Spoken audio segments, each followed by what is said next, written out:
Kain po tayo, mga kakat lover, mga kababayan ko. Isi-share ko lang sa inyo kung ano yung kinakain ko. Ito po ang ginayat na kamoteng kahoy. Tapos niluto ko, ginawa ko siyang lugaw. Ayan po siya, mga kakat lover, mga kababayan ko. Yan, niluto ko kaninang umaga. Ito na po ang resulta ng tapioca, yuca, o kamoteng kahoy. Yan. Nilagyan ko po ito ng gatang niyog. Wala po itong halong asukal dahil depende na po sa gustong kumain nito, kung gusto niya ng sobrang tamis or matabang or yung katamtaman lang ang tamis. Nasa sa kanya na po kung ano yung gusto niyang panlasa. Kaya ito, plain lang po ito na walang asukal. Kaya ko po ito binabahagi ko sa inyo dahil magandang idea po ito sa mga kababayan natin na merong karamdaman. Dahil naalala ko po nung maliit pa ako, edad 6 anyos, ito na po yung pinapakain sa amin. Actually po itong lugaw na ito, mas mainam dahil durog na siya. Ginagadgad po. Kaya maganda siya. Para na siyang Kain po tayo.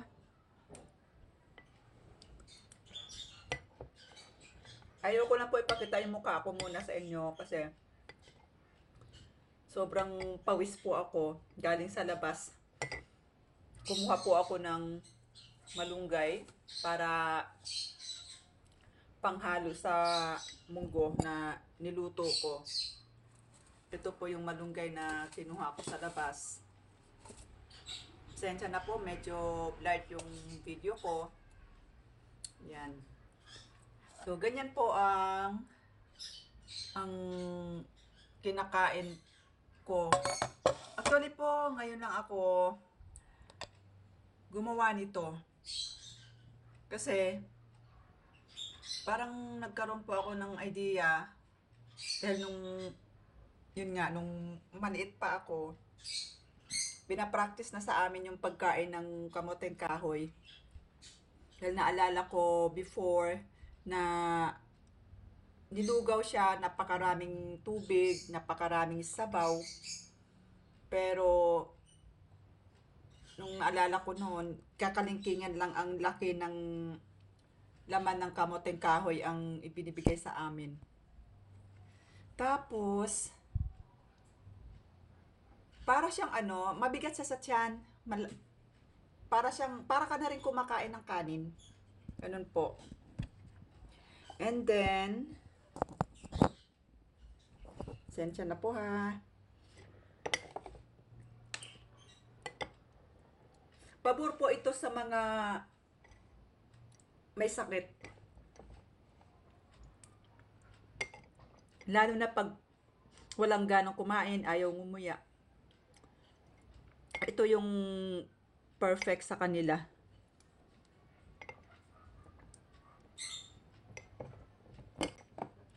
Tapos, pwede po ito natin lagyan ng malunggay powder kung meron man tayo sa bahay, sa kusina, yan. Kung available sa atin, mas maganda. Kaya, perfect na perfect sa mga may sakit. Katulad nito, meron po akong handa na malunggay powder. Ayan. Nasa sa inyo po kung gusto nyo lagyan ng powder ang inyong lugaw.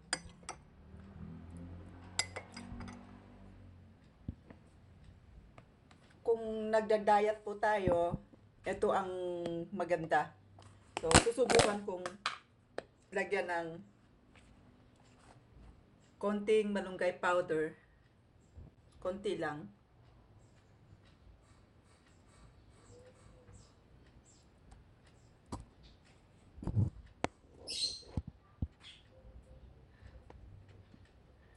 So, kung yung ayaw naman dun sa malunggay powder, wala naman pong problema.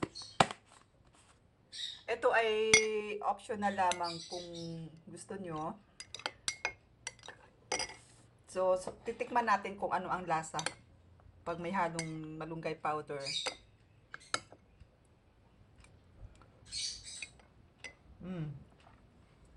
Okay naman siya. Masarap. Masarap siya na merong malunggay powder.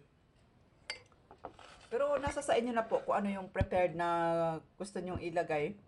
Pwede rin ang ginayat na kalabasa. Yan. Yung nilaga na kalabasa. Perfect din po siya dito. Ang kain naman ng kasama na ito, yun yung kamoteng kahoy. Para ka na rin kumakain kasi ng ano siya, marami siyang health benefits na nakukuha nito. Balik tayo sa nung bata pa ako. Yung sinasabi nila na nakakalason yung pagkain sa kamoteng kahoy na hilaw. Nasubukan na po namin kumain ng ganun. Wala naman pong effect. Yung wag lang sa sobra. Pwede naman pong kainin ng kamoteng kahoy na hilaw.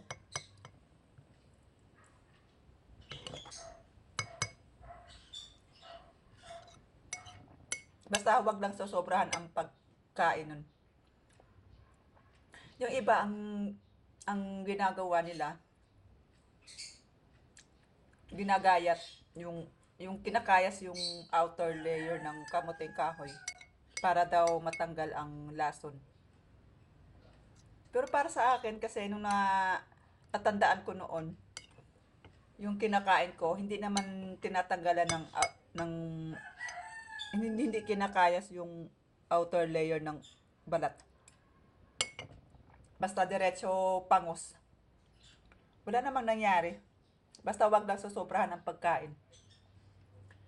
So, bale, ang naranasan ko before, yun yung pinaka pagkain namin, umaga, tanghalian, at hapunan. Puro lugaw ng kamoteng kahoy talaga. So, ayun. Maganda sa pakiramdam.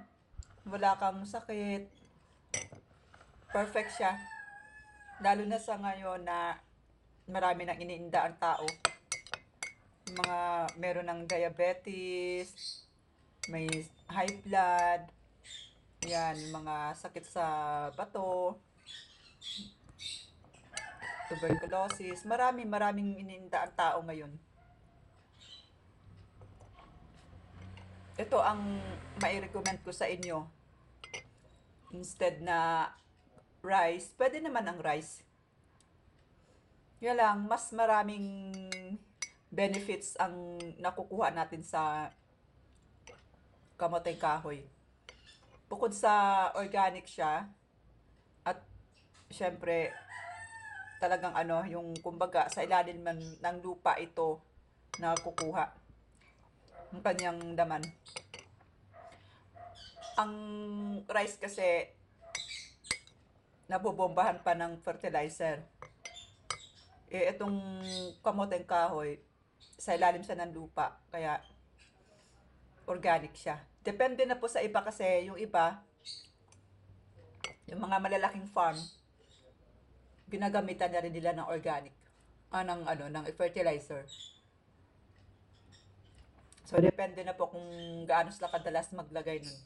Pero sa iba naman na lugar, Yung lalo pag mga sariling tanim, hindi na po nila nilalagyan nun. Dahil ang kamuting kahoy naman, nabubuhay siya ng walang fertilizer. Dahil ang lupa ay may sarili ng sustansya para sa ating mga halamang ugat, yan, mga halaman, mga puno, ganyan. So, ayan, hindi naman po nalalasahan masyado yung malunggay powder. Kasi konti lang naman din ang nilalagay ko. Pero kung sanay na tayong kumain nito, wala namang problema. Ito na po yung pinakatanghalian ko. Kasi this morning, ito rin po ang breakfast. Then, anong oras na? Mag-aalauna na ng hapon. So, nakaligtaan ko, ano na pala, past 12 o'clock na. Magwa 1 o'clock na pala. Hindi ko na malaya na, hindi pa ako nakaramdam kasi ng gutom. Nung pagtingin ko sa orasan, mag-alauna na. Kaya, kumain na rin ako ng pang-lunch kasi hindi naman po pwedeng malilipasan tayo ng gutom. Dahil importante din sa atin ang pagkain. Yung regular ang pagkain natin. Lalo na sa morning, huwag po tayong mag-skip ng pagkain kasi kailangan po natin yun, ng energy. Kaya yan po. Nasa sa inyo na lang kung ano yung preferred nyo ng kamuteng kahoy, kung gusto nyo ng nilaga lang. Tapos, ayun, papangusin nyo lang na may konting asukal. Or, kung gusto nyo naman, kung may ginawa kayong bukayo, pwede rin naman siya i-partner dun. Nasa sa inyo na po kung ano yung gusto ninyo. So, ayan lang ang maibahagi ko sa inyo, mga kabayan ko, mga kababayan ko. Yan. So, maging ano po tayo, maging health-wise, lalo na sa panahon ngayon, na naggirian pa patuloy ang Russia at ang Ukraine. So, hindi pa natin masasabi kung ilan pa ang mga bansa na maaaring sumanib sa gulong iyan. Kaya, ang maipapayo ko lang sa inyo na panatilihin ang ating pangangatawan na maging malusog. Gagawa po tayo ng paraan kung ano ang mga pagkain na nakakatulong para lumakas ang ating immune system. So, ito, naisipan ko lang na ibahagi sa inyo para meron naman kayong idea kung ano ang best option para tayo lumakas yung ating immune system. Kasi ito, mula nung kumain ako this morning, ngayon tuloy-tuloy yung pagpapawis ko. Kaya, hindi maiwasan talaga. Ayun, maganda siya. Subukan nyo lang.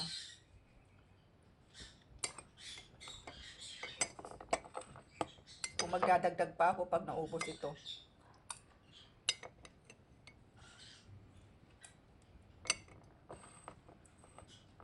Ayan, so, yun, pagka meron tayong ulcer, perfect na perfect ito sa ating gut.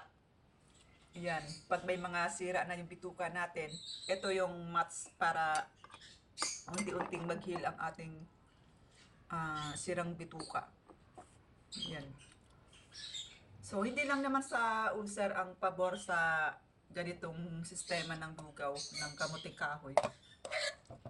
Marami pa namang iba. Nasa sa inyo naman po kung ano yung gusto ninyong kainin. Pero para sa akin, the best itong kamuting kahoy. Pampalakas ng immune system. Sa mga mahihirap, ito ang pabor. Pero sa mga may kaya naman at may kayang bumili ng mga masasarap na pagkain, wala namang problema kasi choice nila yun. Tayong mga mahihirap, ito yung perfect para sa atin. Pampalakas, pampaboost ng immune system. So, ayan na mga kababayan ko ang maibahagi sa aking vlog na ito. Maraming salamat po sa inyong panunood at pasensya na sa medyo blurred ang video ko. Gusto ko lang mai-share sa inyo yung kung ano yung kinakain namin. So, bye for now. Thank you for watching po.